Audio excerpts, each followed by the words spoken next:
Hola, ¿qué tal mis queridos jurisconsultos? Sean bienvenidos a su cápsula jurídica número 160. En esta ocasión vamos a hablar de los elementos positivos de la culpabilidad. Sean bienvenidos.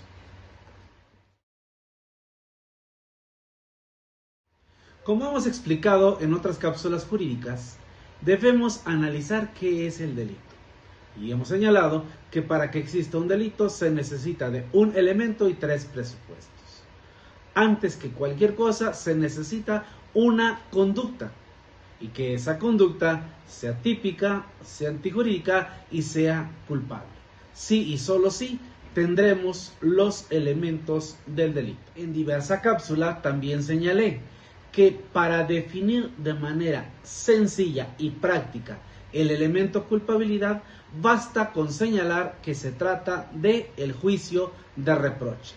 Es decir, que esa conducta típica y antijurídica le es reprochable a determinada persona. Luego entonces, ¿de qué elementos se compone la culpabilidad? Veamos. Y aquí, mis queridos jurisconsultos, les estoy dando un tip para sus siguientes audiencias. Analicen desde la óptica de la teoría del delito, antes que cualquier cosa, si emerge o no a la vida el delito, puesto que nos hemos desgastado la mayoría de los abogados en pretender que litigar en materia penal es ubicar a nuestro representado en un lugar diferente, es decir, atacar únicamente a la responsabilidad penal, cuando lo primero que hay que analizar es si se actualiza un delito, es decir, que si hay una conducta debemos ver si esta es típica y si es antijurídica. Luego entonces, el último elemento que vamos a analizar es la culpabilidad.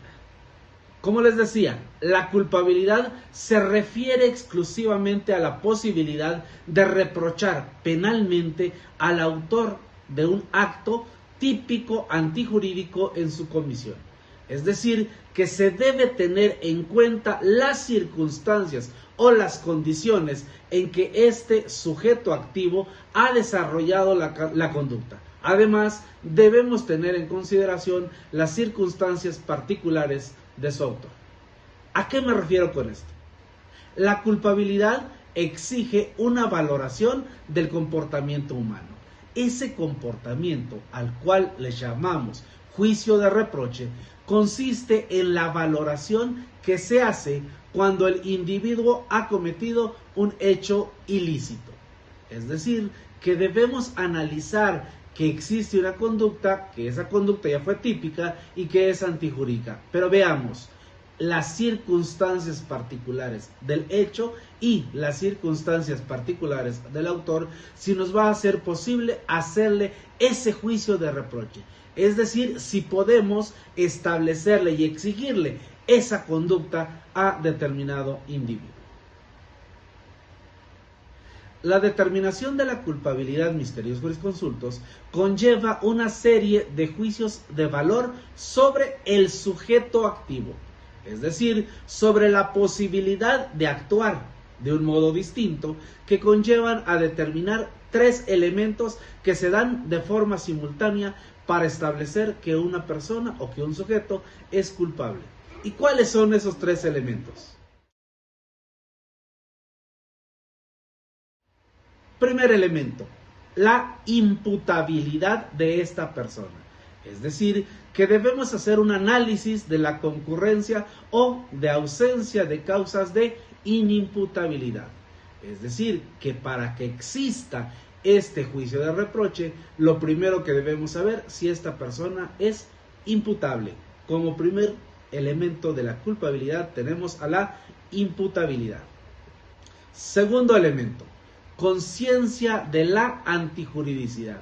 Y desde este punto en específico, mis queridos jurisconsultos, es donde vamos a analizar aquellos problemas relacionados con, efectivamente, el error de prohibición. Y finalmente, el tercer elemento de la culpabilidad es la exigibilidad de una conducta. Es decir, que en un análisis de las causas que determinan al sujeto activo actuar, vamos a analizar si pudo actuar de una determinada manera diferente, es decir, que se le exija una conducta diferente al autor. Luego entonces, a manera de resumen, tenemos aquí, mis queridos jurisconsultos, los tres elementos: imputabilidad, conciencia de la antijuricidad y exigibilidad de otra conducta. ¿Y por qué es importante? Porque estos elementos positivos se van a excluir con los elementos negativos, es decir, con la inimputabilidad, con la falsa creencia de la antijuricidad y con la no exigibilidad de otra conducta. Desde acá tú puedes decir si existe o no un delito. Y si llegas a la conclusión de que solo hay una conducta que es típica, es antijurídica, pero no culpable, puedes establecer tres circunstancias diferentes: la inimputabilidad, el error de prohibición o bien la exigibilidad, no exigibilidad de otra conducta.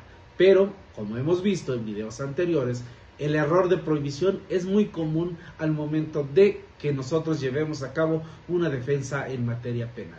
Y ese error de prohibición se establece en el artículo 25 del Código Penal para el Estado de Chiapas, correlativo al artículo 15 del Código Penal Federal, que establece como elemento negativo de la culpabilidad y establece o anula de dos maneras distintas el delito, de manera directa o de manera indirecta. Vamos a mandarte a que analices el video respectivo del error de prohibición. Déjanos tus dudas, déjanos tus comentarios. Si tienes algún tema en específico que quieras que sea tomado en cuenta o sea abordado en este canal, con gusto déjanos tus sugerencias acá en la bandeja que tenemos, a efectos de que podamos entrar en comunicación. Les recuerdo que en materia penal se requiere analizar desde diversas perspectivas el actuar como defensor o bien el actuar como asesor jurídico. En este caso, siempre vamos a buscar el esclarecimiento de los hechos, a favor o en contra de el sujeto activo. Si es como defensa, vas a buscar la manera de demostrar alguna de estas causas de las cuales hoy hemos hablado. Por lo tanto, te recuerdo que tu amigo, el abogado Joaquín Domínguez, está para servirte. Vamos haciendo academia.